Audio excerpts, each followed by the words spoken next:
10 लाख तक कमाई हो सकती है। टैक्स फ्री बजट में करदाताओं को मिल सकती है। सौगात, केंद्रीय वित्त मंत्री निर्मला सीतारमण 1 फरवरी को 2025 से 26 का बजट पेश करते हुए आयकर देने वालों को बड़ी राहत दे सकती है। सूत्रों के अनुसार सरकार 20 लाख रुपए तक कमाने वाले आयकर दाताओं को टैक्स में छूट दे सकती है। इसके लिए फिलहाल 2 विकल्पों पर विचार हो रहा है। पहला, 10 लाख रुपए तक सालाना आय को टैक्स फ्री करना, और दूसरा 15 से 20 लाख रुपए की आय वालों के लिए 25% का नया टैक्स स्लैब बनाना। हालांकि यह छूट नए टैक्स रिजीम वालों को ही देने की तैयारी है। फिलहाल 75,000 रुपए के स्टैंडर्ड डिडक्शन के साथ सैलरीड पर्सन को 7,75,000 रुपए तक आय पर टैक्स नहीं देना पड़ता। वहीं 15 लाख रुपए से ऊपर आय वाले 30% टैक्स स्लैब में आते हैं। सूत्रों के मुताबिक यदि ये विकल्प लागू होते हैं तो केंद्र सरकार को लगभग 50,000 करोड़ से 1 लाख करोड़ रुपए तक राजस्व का नुकसान हो सकता है।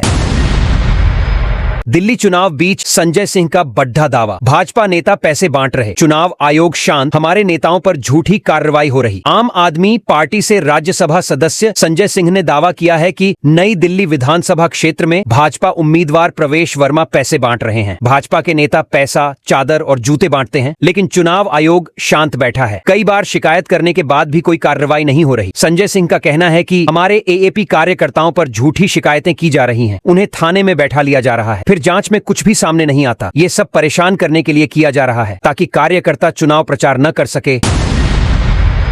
गृहमंत्री ने अहमदाबाद में हिंदू आध्यात्मिक मेला का किया उद्घाटन। अमित शाह बोले, हिंदू पहले इसे अपने मन में रखते थे, अब गर्व से कहते हैं मैं हिंदू हूं। केंद्रीय गृह मंत्री अमित शाह 10 दिनों में दूसरी बार अहमदाबाद पहुंचे। यहां जीएमडीसी ग्राउंड में उन्होंने हिंदू आध्यात्मिक मेले का उद्घाटन किया। इस मौके पर गृहमंत्री ने कहा, आज देश में भारतीय जनता पार्टी की सरकार है, नरेंद्र मोदी हमारे प्रधानमंत्री हैं। भारतीय जनता पार्टी की सरकार 10 साल से सत्ता में है और 10 साल में इस सरकार ने हमारी विचारधारा जो कई वर्षों से लंबित थी उसे पूरा करने का काम किया है। जब किसी को भारत में अपना परिचय देना हो, दिल्ली में अगर कोई कहना चाहे कि मैं हिंदू हूं, या फिर अगर कोई हिंदू बोलना चाहे तो भी इस बात को जुबान पर नहीं आने देता था, लेकिन अब सभी गर्व से कहते हैं कि मैं हिंदू हूं। 350 साल से अधिक की गुलामी के दौरान भारत के मंदिरों से चुराई गई हमारी मूर्तियों को दुनिया के सामने लाने का कार्यक्रम हो या भारत की संस्कृति को दुनिया के सामने लाने का कार्यक्रम, भाजपा सरकार ने हर बड़े फैसले लिए और उन्हें पूरा किया है।